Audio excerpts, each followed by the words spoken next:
새로울 신, 매울 신, 무엇보다 믿을 신, 뉴스 신세계. 매일 저와 함께하는 단짝 헬마우스 임경민 작가 오셨습니다. 안녕하세요. 안녕하세요. 예, 매주 수요일에 함께하는 장윤선 기자 지금 열심히 달려오고 계십니다. 잠시 후에 인사드리기로 하고요. 네. 오늘 현재 MBC 라디오 시사 구독자는 91만 9천 명입니다. 92만 명 방송 중에 도달할 수 있으리라 믿고 있겠습니다. 봄 소풍이 하루하루 다가오고 있다. 이런 말씀 드리고요. 자, 첫 번째 뉴스. 이화영 전 경기도 평화부지사 대북 송금 의혹으로 8번째 압수수색. 네. 이게 이제 이화영 평화부지사를 압수수색한 게 아니고 오늘 보니까 이제 검찰이 경기도청을 압수수색을 했습니다. 네. 물론 이제 경기도청뿐만 아니라 뭐 여러 곳을 했습니다만 이번에 이제 이화영 전 경기도 평화부지사가 연루됐다고 의심을 검찰이 하고 있는 쌍방울 그룹의 대북 송금 의혹과 관련된 건인데요. 쌍방울 의혹 관련해서는 이제 지난해 9월과 10월에 이어서 경기도청 압수수색이 이번이 세 번째고요. 김동연 지사가 지난해 7월에 취임한 이후로 경기도청에 대한 압수수색이 8번째다라고 경기도에서 밝혔습니다. 경기도 측에서는 지금 이제 검찰의 압수수색이 너무 많고 또 잦다.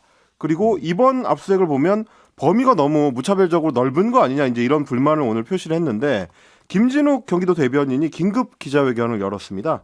이번 압수수색으로 인해서 사실상 도정을 멈춰 세운 것이나 마찬가지다. 깊은 유감을 표한다라고 하면서 오늘 있었던 압수수색에는 이제 김동연 지사의 PC까지 대상에 포함이 됐는데 이거는 좀 상식 밖이 아니냐 이렇게 또 항변을 했고요.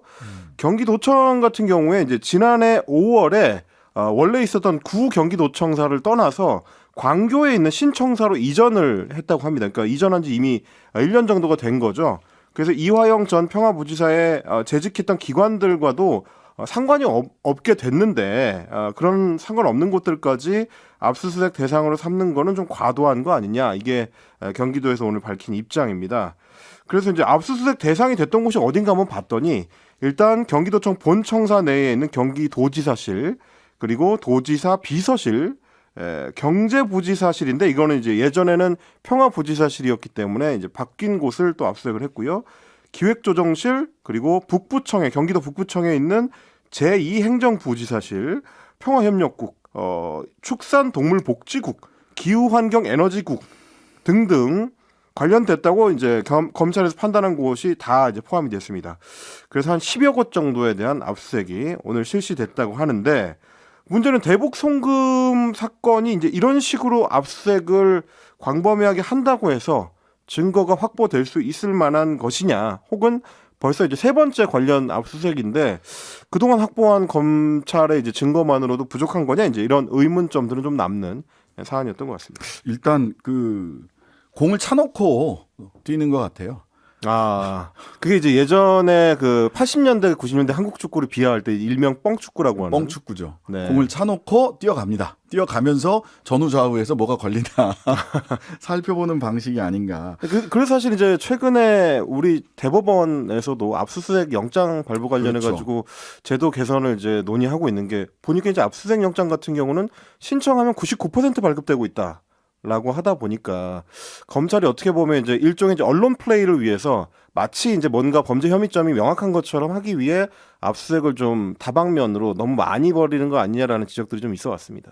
압수수색 관련해서 이제 대법원에서 제도 개선 방안으로 내놓은 것은 구속영장 같은 경우는 영장실질심사를 통해서 당사자가 나와서 구속 전 피의자 신문이 정식 명칭입니다마는 당사자의 변소를 듣거든요. 그리고 판단을 하는데 압수수색 같은 경우는 서류 압수수색 청구서 신청서만 보고 서류만 가지고 하다 보니까 압수수색이 정말 필요한 것인지에 대해서 판단하기 어렵다.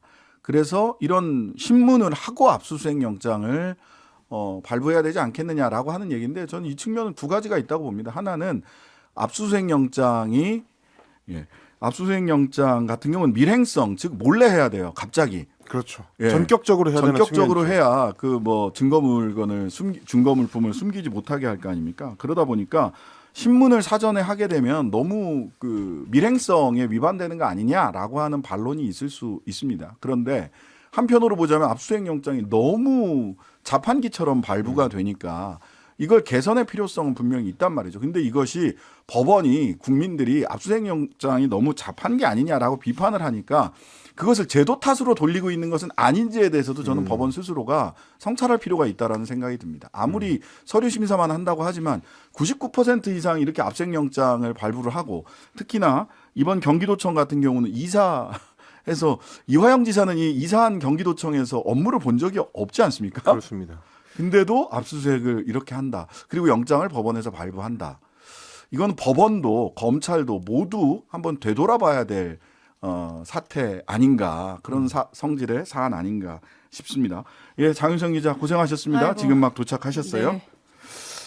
네, 그 이화영 전 부지사 오늘 검찰에 출석했네요. 그렇습니다. 오늘 이화영 전 부지사 같은 경우는 이제 2차 조사를 받기 위해서 검찰에 출석을 했는데요. 지난번 1차 조사 때는 4명이 참여하는 그러니까 김성태 전 쌍방울 그룹 회장 그리고 뭐 방영철 쌍방울 부회장 등 4명이 포함된 다자간 대질 신문을 받았었는데 이 대질 신문에 대해서 이제 이 전 부지사 쪽에서 좀 불만이 있었습니다.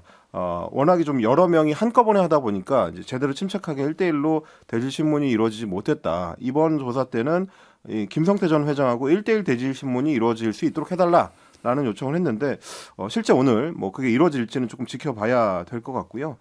그래서 이제 지난번 사자 대질 당시에 이제 워낙에 좀 김 전 부지사가 이화영 전 부지사가 스트레스를 많이 받았다. 이제 김성태 전 회장이 왜 나를 모른다고 하느냐 이렇게 하면서 이제 고성을 질러서 극도의 스트레스를 이제 호소하기도 했다고 하는데 일단 이화영 전 부지사 같은 경우는 지금 관련 혐의들을 강력하게 좀 부인을 하고 있고요. 경기도 같은 경우는 쌍방울 그룹의 대북 송금 사실을 도에서는 전혀 몰랐고 대북 사업 역시 별도로 따로 진행을 했다라는 입장이고 반면에 이제 김성태 전 회장 같은 경우는 경기도를 대신해서 북한에 돈을 보냈다라고 주장을 하면서 이화영 전 부지사도 이 사실을 알고 있었다라는 취지로 지금 주장을 하고 있습니다. 오늘 만약에 1대1 대질 신문이 벌어지게 되면 양측의 이런 첨예한 입장 차이가 좁혀질 수 있을지 지켜봐야 될 것 같습니다. 뭐 좁혀질 입장 차이는 아닌 것으로 네. 보이고요. 다만 저는 이제 법률가로서 이게 왜 생중계되지 언론으로 대질 신문 생중계 될 수 없는 거거든요. 뭐 대질신문뿐만 아니라 면회도 예. 다 이제 언론 접견. 보도를 통해서 다 확인이 좀 되는 거니까요. 제가 보기엔 검찰의 피의 사실 공표, 공표 행위. 언론을 통한 이런 예. 방식이 사실 예전에는 있었지만 이 자정운동이 좀 필요하다 이런 비판이 많아서 사실 조국 법무부 장관 시절 이걸 없앴어요. 티타임도 없애고 이러면서 사실 이런 문제가 없었는데 다시 한동훈 법무 시절에 다시 이게 부활한 이런 측면이 있어서 제가 보기에는 이런 실시간 중계식으로 국민들께 이런 내용, 일종의 여론 재판 이런 개념이 있기 때문에 좋지 못한 태도다. 이거 비판받을 수밖에 없다. 이런 이게 참 피의 사실 공표가 굉장히 그 중한 범죄란 말이죠. 그런데 대한민국 형법이 1958년인가 만들어지고 나서 피의 사실 공표죄로 처벌받은 검사는 단 한 명도 없습니다. 이거는 법 적용을 엄격하게 하지 않아서 발생하는 문제거든요. 그런데 검찰 쪽에서는 이렇게 얘기를 하죠. 이 법이 이미 사문화됐기 때문에 아예 법을 폐지하자. 그러면 이제 피의자의 방어권을 전혀 보장하지 않겠다는 취지로도 들릴 수가 있어가지고 번개탄 뭐 이런 겁니까? 암소 14만 마리 살처분 예. 아휴. 뭐 이런 거랑 같은 게 아닌가라는 생각을 할 수밖에 없어요. 자, 두 번째 뉴스로 가보겠습니다. 민주당 김기현 부동산 TF를 꾸린다 이런 얘기 나왔습니다. 오늘 발표를 했습니다. 지금 이제 여당 전당대회에서의 최대 쟁점으로 떠오른 게 일명 울산 땅 투기 의혹인데 민주당이 이제 별도의 TF팀, 태스크포스 팀을 구성하기로 했습니다. 김기현 땅 투기 의혹 진상조사단이라는 명칭인데 단장과 이제 구성원들도 빠른 시일 안에 구성해서 발표를 하겠다라고 밝혔고요. 오늘 민주당 박성준 대변인 같은 경우에는 이제 뭐 지금 받고 있는 의혹 내용들을 상세하게 좀 소개를 하기도 했습니다. 1998년에 3만 5천여 평의 땅을 3,800만 원에 구입해서 현재 시가로 따지면 시세 차익이 1,000배 이상이라는 의혹이 있다. 그러면서 당시에 KTX 노선이 변경될 때 관련해서 외압이 있었던 거 아니냐 혹은 김 후보가 국회 국토교통위원회에 있었기도 했기 때문에 이 부분을 밝혀야 된다라는 거고요. 그리고 또 이제 우리 장윤성 기자님께서도 말씀해 주셨던 대목이기도 한데 김 후보가 처음에 이제 은퇴하고 나서 목축업을 하려고 그러니까 농장을 하려고 했다라는 관계자의 인터뷰가 있었는데 과연 목축업을 할 수 있는 땅인가 생각해 봐야 되고 결국 이제 투기성 매입 의혹이 상당히 짙다는 게 민주당의 판단이라고 합니다. 그래서 만약에 야당에서 이렇게 3,800만 원에 사서 수백억 원의 시세 차익을 본 일이 있었다면 압수수색과 수백 번의 조사를 받았을 거다라는 게 지금 민주당의 입장이고요. 그래서 이 사안에 대해서 이 강하게 문제 제기를 하고 땅 투기 의혹으로 고발하고 즉각 조사를 해야 된다는데 민주당 내 지도부의 의견이 모아진 걸로 지금 보입니다. 일단 김기현 후보 같은 경우는 억지 생떼를 쓰고 있다고 해가지고 생떼탕이라고 이제 김기현 후보는 주장하는데 생떼탕 그만 끓여라라고 이제 민주당을 역비판하면서 민주당 송철호 울산시장 시절에 울산시의회에서 이제 진상조사도 했는데 변증만 올리다가 끝났고 문제가 있었다면 송철호 시장 당시에 왜 승인을 해줬냐 이렇게 되물으면서 국민의힘 선관위에다가 검증 요청을 별도로 하기도 했습니다. 물론 이제 국민의힘 선관위는 우리한테 검증할 권한이 없고 전당대회가 며칠 안 남았기 때문에 현실적으로 불가능하다 이렇게 지금 선을 그은 상황입니다. 이 생태탕 얘기, 생태탕 아마 오세훈 그 보궐선거 때 나왔던 생태탕. 얘기인데 이거 그 법정에서 판결문에는 다수의 그 목격자의 진술이 다 일치하여 생태탕 집에 다녀간 것으로 보인다라고 판결문에 나와 있어요. 거기에서 어떤 불법 행위가 있었느냐, 그러니까 방증이거든요. 그 자리에 왔다 갔느냐라고 하는 것에 하나의 정황 증거로서 이렇게 나왔던 거라서 그것이 직접적으로 불법이 있었다 없었다의 증거는 아닙니다.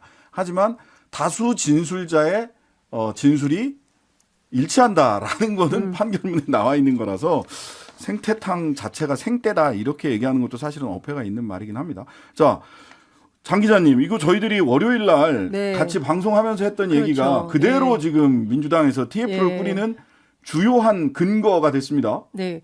그 이제 앞서 뭐 몇 가지 말씀을 좀 드리면 그 은퇴 후 목축업을 하려고 했다. 이것은 제가 한 얘기가 아니라 장성철 소장. 장성철 소장이 네. 그 관계자, 캠프 관계자의 얘기를 따서 한 얘기고요. 어찌됐든 이게 지금 거침없이 막 나아가고 있습니다. 그 네. 김기현 의원의 그 울산 삼동 역세권 땅 투기 개발 의혹과 관련해서 뭐 오늘 있을 아마 그 심야에 있을 그 TV 토론에서도 상당한 공방이 예상이 되는 이런 상황인데요. 여하튼 지금 지역에서 제가 날마다 취재하면서 날마다 지금도 왜 늦었냐? 예. 지금 그 취재하다 늦었어요. 아, 네네네.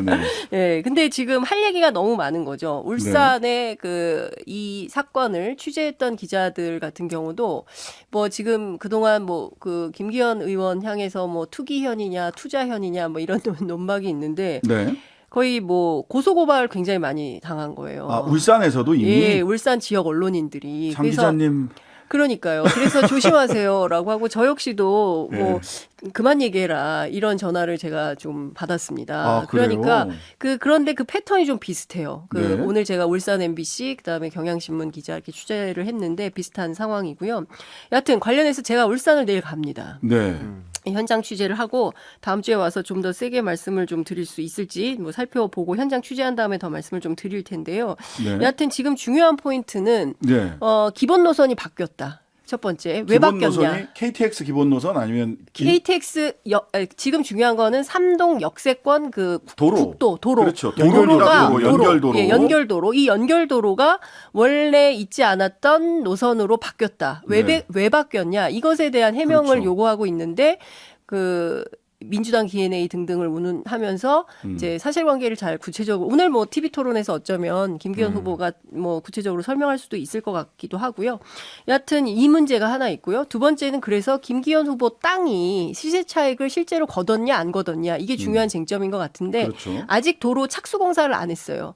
예상 수익이 그렇다는 겁니다. 네. 예상 수익이 뭐 1,800배라고 더불어민주당의 양이원영 의원과 TF 팀에서는 그런 얘기를 하고 있는데 네. 실제로 그렇게 날지는 당시에 주장했던 사람들 그리고 현장에 있는 부동산 관계자들의 얘기를 제가 좀 들어보고 네. 와서 그것을 가늠해 보도록 하겠습니다. 지금은 예상 수익이라는 거 그걸 좀 네. 말씀을 좀 드릴 수 있을 것 같고요. 네. 그런데 이거 말고도 그 울산 지역 그 취재를 하고 있는 네. 뭐 기자나 PD들에 따르면 이 땅 말고도 다른 땅들이 또 있다는 거예요. 또 있어요? 네, 다른 땅들이 많다는 거고요. 그 땅의 실체가 어떤 것인지는 제가 현장에 좀 다녀와서 얘기를 하도록 하겠습니다. 근데 중요한 것은요. 잘 얘기를 못 한다는 거예요. 김기현 후보의 해명이 아니 해명이 아니라 김기현 후보와 관련된 의혹을 제기하면 네.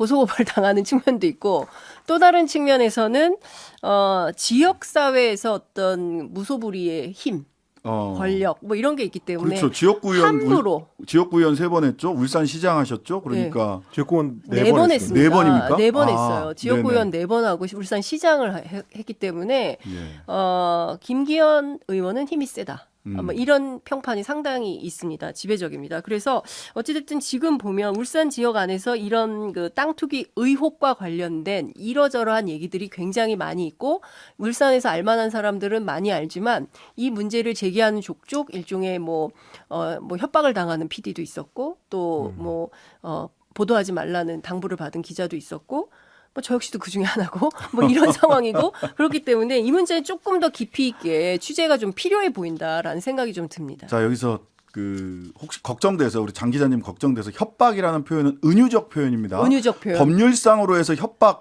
네. 이재명 대표가 뭐 산잡으로부터 협박도 받았고요 했는데 그거 허위사실 공표로 지금 조사받고 있어요. 그래서 제가 허위사실 공표가 또 될 수. 네, 협박 안 받았는데 네. 협박은 이제 공포에 떨 정도여야 되거든요. 예. 강제 유형력이 행사돼서 그러니까 이거는 은유적 표현이다. 네. 라는 말씀을 다시 찝어서 역시, 드리고요.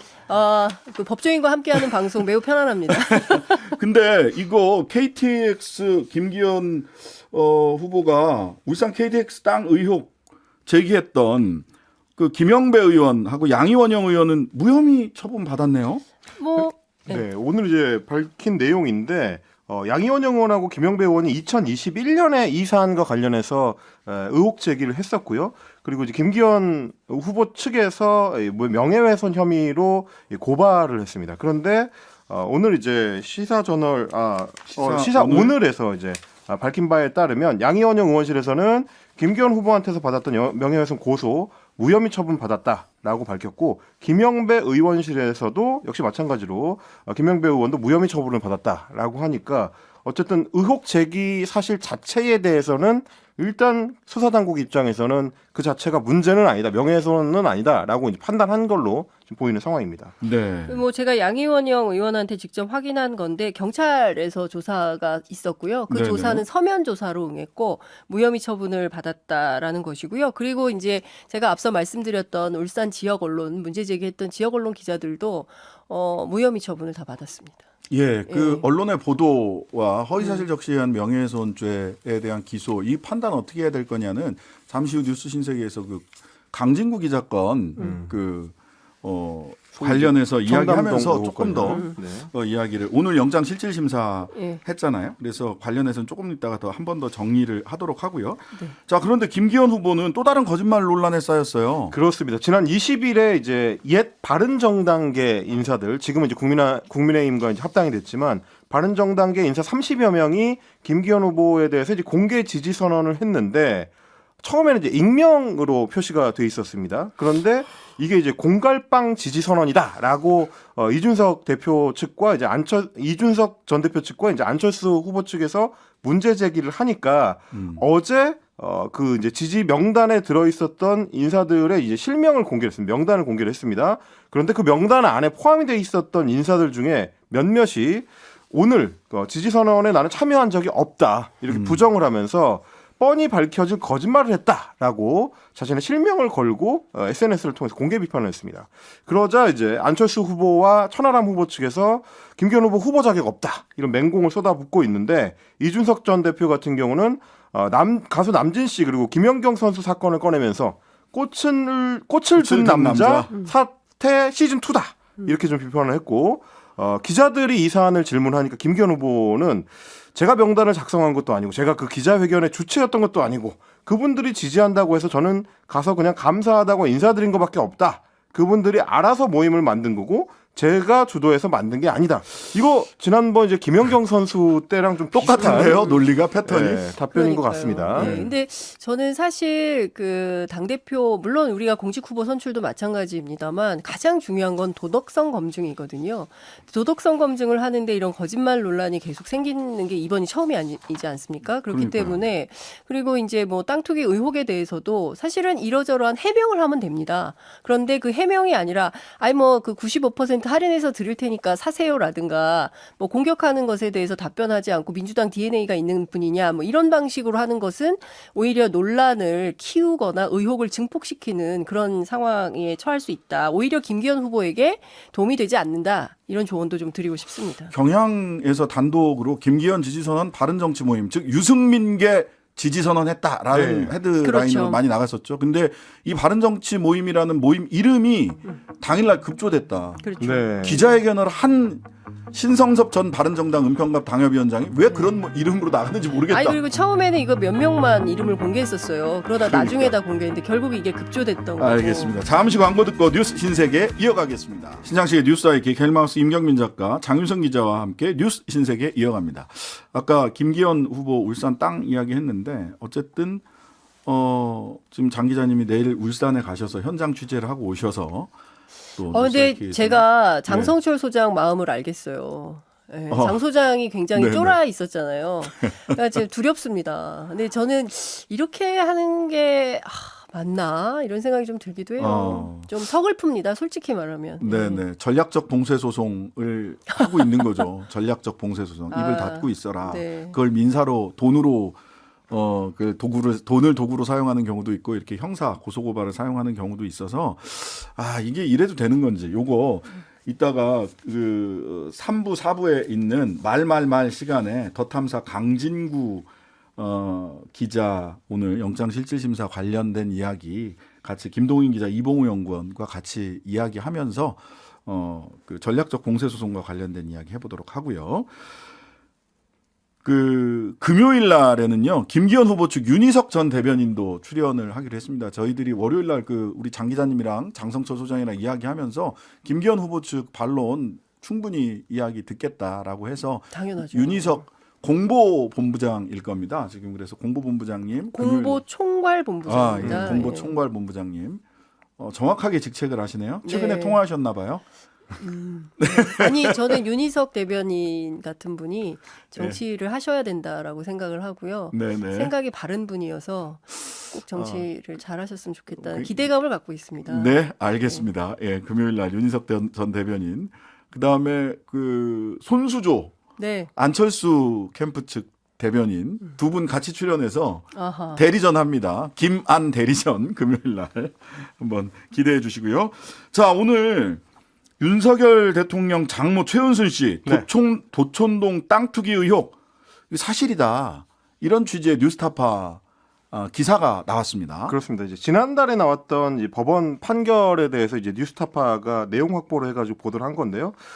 대통령 가족 비리하면 이제 두 개의 축. 하나는 이제 김건희 여사와 관련된 의혹, 그리고 나머지 하나는 이제 장모 최은순 씨와 관련된 의혹들이 있는데 그 중에서도 소위 성남시 도촌동 땅에 대한 차명 투기 의혹 사건입니다. 네, 이거 굉장히 큽니다. 이 재판에서 규모가. 법원이 최 씨의 부동산 차명 투자 사실과 이제 부동산 투기를 모두 인정을 했다라는 건데요. 지난 대선 당시에 윤석열 국민의힘 후보 같은 경우는 장모 최 씨의 부동산 투기 의혹에 대해서 명백한 허위 사실이라고 얘기를 했었기 때문에 이번 판결 결과에 따르면 대선 당시의 주장은 거짓이 아니냐, 이제 이런 생각을 할 수밖에 없는 거고요. 왜냐하면 대선 때 기본적으로 상대방이 50억 원 정도 사기를 당했다. 그렇습니다. 네. 이렇게 얘기를 했고 이 도촌동 땅 문제에 대해서 그렇습니다. 장모는 차명으로 부동산 투기를 한 적이 없다. 없다. 이렇게 얘기를 했죠. 이렇게 얘기를 내 했습니다. 장모가 사기를 당한 적은 있어도 누구한테 10원 한 장 피해 준 적 없다. 그렇죠. 이렇게 얘기했었거든요. 그 유명한 이제 10원 한 장 발언이죠. 그러니까 예, 예. 여러 번 이제 장모와 관련된 의혹들에 대해서 부정을 했었기 때문에